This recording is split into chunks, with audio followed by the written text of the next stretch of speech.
बच्चों, आज मैं फिर आपका वेलकम कर रहा हूँ हमारी केमिस्ट्री की क्लास में। और आपको पता है बच्चों के बहुत दिनों से हम लोग ऑर्गेनिक केमिस्ट्री कवर अप कर रहे थे। एंड जब भी ऑर्गेनिक केमिस्ट्री करते हैं तो उसको बोर्ड के बगैर नहीं किया जा सकता, बिकॉज उसके अंदर बहुत से रिएक्शंस लिखने होते हैं, रिएक्शंस को समझाना होता है। और मैंने आपको मैक्सिमम चीज़ें समझाई। ऑर्गेनिक केमिस्ट्री के 4 चैप्टर थे, जिनमें से haloalkane, haloarene, aldehyde, ketone, carboxylic acid, alcohol, phenol, ether और फिर अमीन्स। हमने चारों चैप्टर बहुत अच्छे से डिटेल में स्टडी कर लिए और इनका बहुत अच्छा रिवीजन करेंगे जब जैसे ही हम लोग लॉकडाउन के बाद अपने ट्यूशन्स पे, अपने स्कूल्स में मिलेंगे। आज मैं आपके साथ इनऑर्गेनिक केमिस्ट्री का पहला चैप्टर शुरू कर रहा हूँ, जिसका नाम है P block element. Inorganic chemistry के बारे में आपको बताना चाहता हूँ। इनऑर्गेनिक केमिस्ट्री होती है जिसमें यूजली हम लोग डील करते हैं कार्बन, हाइड्रोजन, ऑक्सीजन के साथ, हाइड्रोकार्बन्स के साथ, ऑर्गेनिक कंपाउंड्स के साथ। अच्छा, इनऑर्गेनिक केमिस्ट्री में हम डील करेंगे सारे इनऑर्गेनिक एलिमेंट्स के साथ, जिसमें मेटल्स आएंगी, नॉन मेटल्स आएंगी, उनके सॉल्ट्स आएंगे, उनकी प्रॉपर्टीज़ आएंगी। और फिज़िकल केमिस्ट्री होती है जिसके अंदर हम डील करते हैं एनालिसिस से, एनालिटिकल केमिस्ट्री से। और उसके बाद हम उसमें एनालिसिस अलग अलग तरह के करते हैं, अलग अलग तरह के फिनोमिनन्स को स्टडी करते हैं। तो बेसिकली जो हमारी केमिस्ट्री है वो कितने भागों में डिवाइडेड है? 3 पार्ट्स में, organic, inorganic, physical. Physical chemistry में हम लोगों ने केमिस्ट्री इन एवरीडे लाइफ कर लिया। फिजिकल केमिस्ट्री में आपने सरफेस केमिस्ट्री करा। ऑर्गेनिक केमिस्ट्री में हमने 4 मेजर चैप्टर कर लिए। तो आज मैं आपके साथ इनऑर्गेनिक केमिस्ट्री का चैप्टर शुरू कर रहा हूँ, जिसका नाम है द पी ब्लॉक एलिमेंट। बहुत इंपॉर्टेंट चैप्टर है बेटा। 15 से 18 नंबर का पेपर इसी में से आता है। तो जैसे जैसे मैं आपको सारा काम समझाऊं, लिखवाऊं, प्लीज़ आप लोग उसको अपनी कॉपी में ज़रूर लिखते लेना। तो मैं आपको सारे का सारा इसी तरह से समझाऊंगा, क्योंकि पी ब्लॉक एलिमेंट्स इनऑर्गेनिक को बिलोंग करते हैं। तो इनऑर्गेनिक केमिस्ट्री में समझना ज़्यादा ज़रूरी होता है। तो मेरे जितने भी लेक्चर्स होंगे अब, वो सारे इस तरह से होंगे जिसमें आपको एक एक क्वेश्चन उठा के समझाऊंगा, उसकी बारीकी बताऊंगा, क्या चक्कर है, क्यों ऐसा हो रहा है, सारी चीज़ें हम डील करेंगे। तो सबसे पहले आपको पता है कि जब भी हम कोई चैप्टर शुरू करते हैं तो हम उसकी इंट्रोडक्शन करते हैं। इंट्रोडक्शन में है G P block elements. P block elements हम लोगों ने स्टार्ट कर दिया था +1 में भी। आपको याद है +1 की इनऑर्गेनिक केमिस्ट्री में एस ब्लॉक एलिमेंट्स थे, हमने सारे अच्छे से कर लिए, अल्कली और अल्कलाइन, अर्थ मेटल। फिर हमारे पास पी ब्लॉक एलिमेंट आते हैं। पी ब्लॉक एलिमेंट स्टार्ट होते हैं ग्रुप नंबर 13 से और ग्रुप नंबर 18 तक जाते हैं। 13 और 14 ग्रुप हम लोग कर चुके हैं +1 में, जिसके अंदर आप लोगों ने कैटिनेशन की, जिसके अंदर आपने डायमंड का स्ट्रक्चर करा, जिसके अंदर आपने ग्रेफाइट का स्ट्रक्चर करा, फिर आपने हाइब्रिडाइजेशन कॉन्सेप्ट उसके अंदर स्टडी करा, ठीक है, डाइबोरेन, दिस एंड दैट। यहाँ पे जो शुरुआत होगी हमारी इनऑर्गेनिक केमिस्ट्री की, वो सीधा स्टार्ट होगी बेटा ग्रुप नंबर 15 से। और ग्रुप नंबर 15 जो है वो बिलोंग करता है नाइट्रोजन फैमिली को। 15 ग्रुप करेंगे, 16 ग्रुप करेंगे जो ऑक्सीजन फैमिली है। 17 ग्रुप तो आप सभी बच्चों को बहुत अच्छे से पता ही है। 17 ग्रुप होता है बेटा जिसके अंदर हम कवर करते हैं हमारा हैलोजन सारे। और ग्रुप 18 नोबल गैसेस। नाम से पता चल रहा है नोबल गैसेस के बारे में कि ना तो वो कभी किसी को इलेक्ट्रॉन देते हैं ना लेते हैं। उसके पीछे रीज़न ये है सबसे बड़ा कि जो नोबल गैसेस है ना बेटा, ये नोबल गैसेस जो हैं इनकी ऑक्टेट कंप्लीट होती है, दैट इज़ इनकी इलेक्ट्रॉनिक कन्फिग्रेशन का फुली फिल्ड होती है। इस करके they don't require any more electron. और अगर वो इलेक्ट्रॉन लेंगे तो भी उनकी ऑक्टेट ख़राब होगी, अगर इलेक्ट्रॉन देंगे तो भी ऑक्टेट ख़राब होगी। अब अगर हम इलेक्ट्रॉनिक कन्फिग्रेशन के बेस पे बात करें, पी ब्लॉक को रिप्रेजेंटेटिव एलिमेंट्स भी बोलते हैं। पी ब्लॉक की इलेक्ट्रॉनिक कन्फिग्रेशन होती है NS2 NP की पावर 1 to 6। ये सब मैंने आपको +1 में सिखाया हुआ है। अगर NP की पावर 1 है ना बेटा, NP की पावर 1 है तो वो ग्रुप 13 है। NP की पावर आ गई हमारी 2 है तो वो ग्रुप 14 है। NP की पावर 3 है तो वो ग्रुप 15 है। And so on. अगर NP की पावर पहुंच जाए 5 तो वो ग्रुप बन जाएगा हमारा हैलोजन्स। और अगर NP4 है तो वो ऑक्सीजन फैमिली है, दैट इज़ ग्रुप नंबर 16। और अगर हमारे पास NP की पावर 6 है, वो है बच्चों हमारी नोबल गैसेस जिनमें ऑक्टेट कंप्लीट होती है। तो पी ब्लॉक एक्चुअल में एलिमेंट्स कौन से होते हैं? वो एलिमेंट जो बिलोंग करते हैं ग्रुप नंबर 13 से 18 ऑफ द पीरियोडिक टेबल, और इनको पी ब्लॉक एलिमेंट्स तो बोलते ही बोलते हैं, साथ ही में इनको बेटा बोलते हैं रिप्रेजेंटेटिव एलिमेंट, क्योंकि इनमें मेटल नॉन मेटल सब कवर होता है।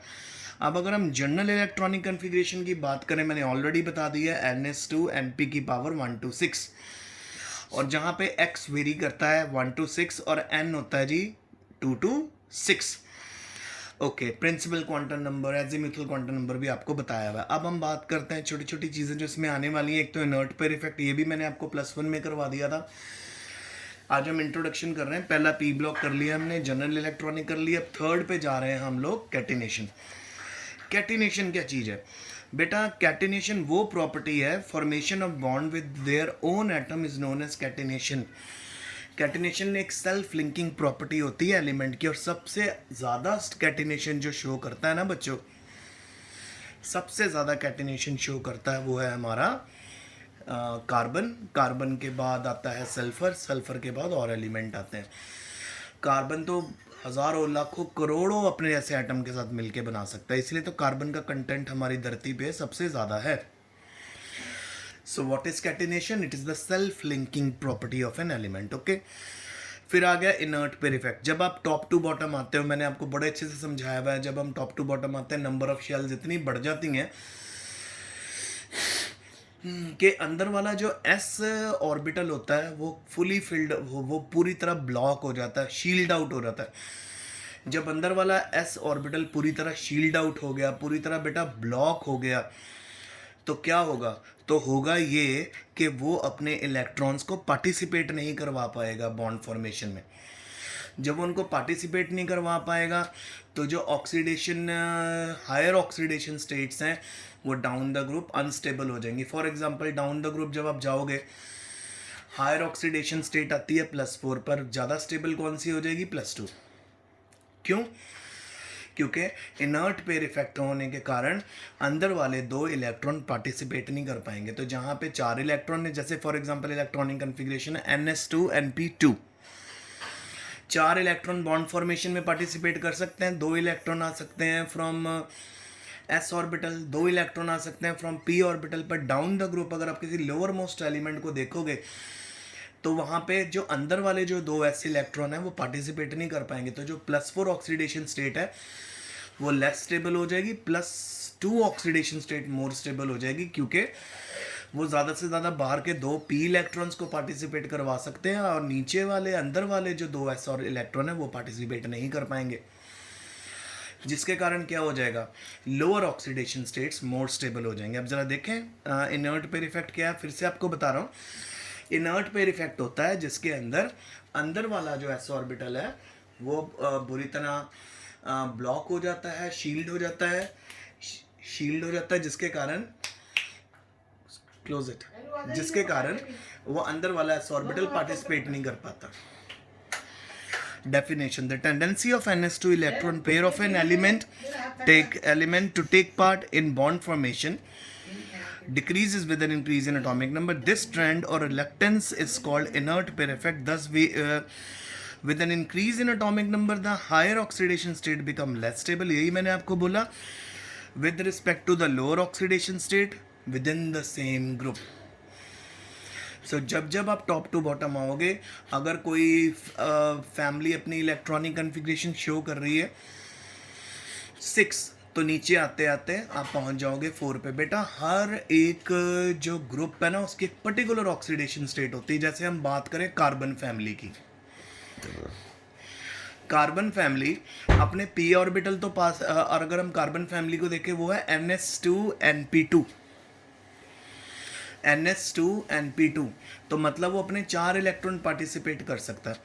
अगर कार्बन फैमिली अपने 4 इलेक्ट्रॉन पार्टिसिपेट कर सकता है तो +4 होगी उसकी ऑक्सीडेशन स्टेट। पर डाउन द ग्रुप जब आप आओगे, कार्बन के बाद सिलिकॉन, सेलेनियम, टेलुरियम, पोलोनियम तक आप जब नीचे आओगे, आप नोटिस करोगे कि +4 ऑक्सीडेशन स्टेट आपको देखने को नहीं मिलेगी, क्योंकि अंदर वाले जो s इलेक्ट्रॉन है वो शील्ड हो जाएंगे, तो सिर्फ आपको +2 ज़्यादा स्टेबल मिलेगी।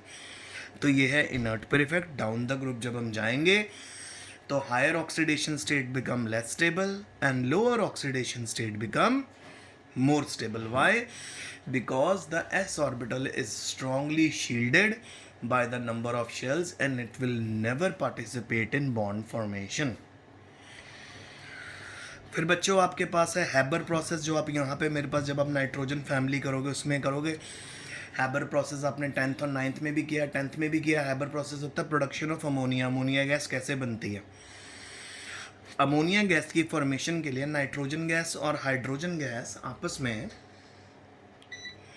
रिएक्ट करते हैं और कैटलिस्ट हमेशा बेटा यहाँ पे सॉलिड होता है क्योंकि उसको सरफेस प्रोवाइड करना है हमें। जब कैटलिस्ट सरफेस प्रोवाइड करता है, उस सरफेस के ऊपर नाइट्रोजन और हाइड्रोजन गैस आपस में कंबाइन करते हैं और जब वो आपस में कंबाइन करते हैं वो बनाते हैं अमोनिया गैस। ठीक है, और यहाँ पे जो कैटलिस्ट हम यूजुअली यूज़ करते हैं small PCs of iron use करते हैं जो एक तरह से सरफेस एरिया प्रोवाइड करते हैं। सो आपको हैबर प्रोसेस की क्लियर हो गया। और हैबर प्रोसेस के बारे में आपको एक बात बताना चाहूँगा कि ये रिवर्सिबल प्रोसेस है। रिवर्सिबल प्रोसेस इसलिए है कि जितनी जल्दी अमोनिया गैस बनती है उतनी जल्दी वो रिवर्स ऑर्डर में हाइड्रोजन और नाइट्रोजन गैस भी बना सकती है। ओके, तो जितनी जल्दी अमोनिया गैस बनेगी उतनी रिवर्स ऑर्डर में हाइड्रोजन और नाइट्रोजन गैस बनाएगी। तो इसके लिए फिर तो हम इसमें सक्सेसफुल नहीं हो पाएंगे। तो उसको सक्सेसफुल बनाने के लिए क्या किया जाता है? जैसे ही अमोनिया गैस बनती है उसी समय अमोनिया गैस को बाहर निकालते रहना है।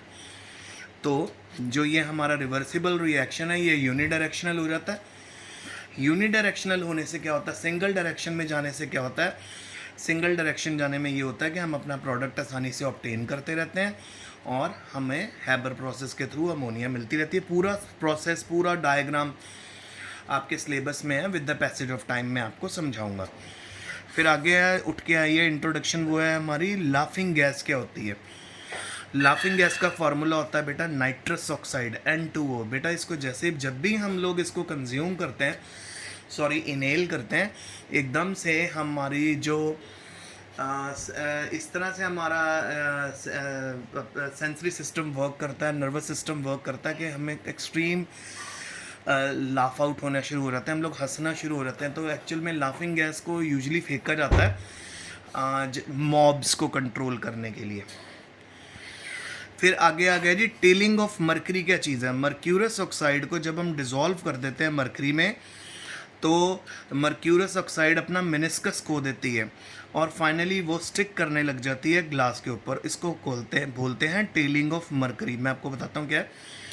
सिंपल, आपके पास मरकरी है, ठीक है, और आपको पता है मरकरी हमेशा जब ग्लास में होती है तो वो अपनी मेनिस्कस शो करती है। मेनिस्कस वो पॉइंट होता है बेटा जिस पॉइंट पे आपका जो लिक्विड है वो टच करता है ग्लास को। अगर आप इसको ऑक्सीडाइज करोगे, अगर आप इसको मर्क्यूरस ऑक्साइड से डिज़ोल्व करोगे तो सारी की सारी जो मरकरी है वो ग्लास के सरफेस के ऊपर चिपकना शुरू हो जाता है कि इस प्रोसेस को टेलिंग ऑफ मरकरी बोलते हैं। फिर नेक्स्ट है हमारे पास बेटा ओजोन लेयर। इसके बारे में तो आपको ऑलरेडी पता है। अभी तक कोई भी साइंटिस्ट यहाँ तक नहीं रिकवर कर पाया कि ओजोन को बना ज़रूर लेते हैं, ऑक्सीजन को ऑक्सीजन से रिएक्ट करके O3 मॉलिक्यूल बना लेते हैं, पर जो O3 मॉलिक्यूल बेटा बनता है ना वो बहुत ज़्यादा अनस्टेबल होता है, बहुत ज़्यादा अनस्टेबल होता है और वो एकदम ब्रेक हो जाता है O2 और O के अंदर। सो अभी रिसर्च चल रही है कि नेचर कैसे ओजोन लेयर बनाता है, ठीक है। तो ओजोन लेयर क्या होता है? ये हमारे upper part of the atmosphere में प्रेजेंट है और ये हमें प्रोटेक्ट करती है हार्मफुल अल्ट्रावायलेट रेडिएशन से। फिर इसके बाद बच्चों आपके लिए मेरे पास आ गया है कॉन्टैक्ट प्रोसेस। कॉन्टैक्ट प्रोसेस वो प्रोसेस होता है जिसके अंदर सल्फ्यूरिक एसिड का सिंथेसिस होता है। फिर उसके बाद आपके पास आएगा ओस्टवॉल प्रोसेस। ओस्टवॉल प्रोसेस वो प्रोसेस होता है जिसमें बेटा नाइट्रिक एसिड बनाया जाता है। इस बार आपके सिलेबस में 3 मेजर प्रोसेस है। एक है हैबर प्रोसेस जिसके अंदर बनती है अमोनिया, एक आपके पास है कॉन्टैक्ट प्रोसेस जिसके अंदर बनती है हमारी सल्फ्यूरिक एसिड, एक आएगा बेटा ओस्टवॉल प्रोसेस, अभी यहाँ पे इंट्रो में मेंशन नहीं हो रहा, आगे हम करेंगे, जिसमें बनता है नाइट्रिक एसिड। तो इनके पूरे रिएक्शंस, यूजेस, कंडीशंस और इनका फ्लो चार्ट आपको सिलेबस में इस बार है, तो बहुत इंपॉर्टेंट है। 5 मार्क्स के ये क्वेश्चन आते हैं।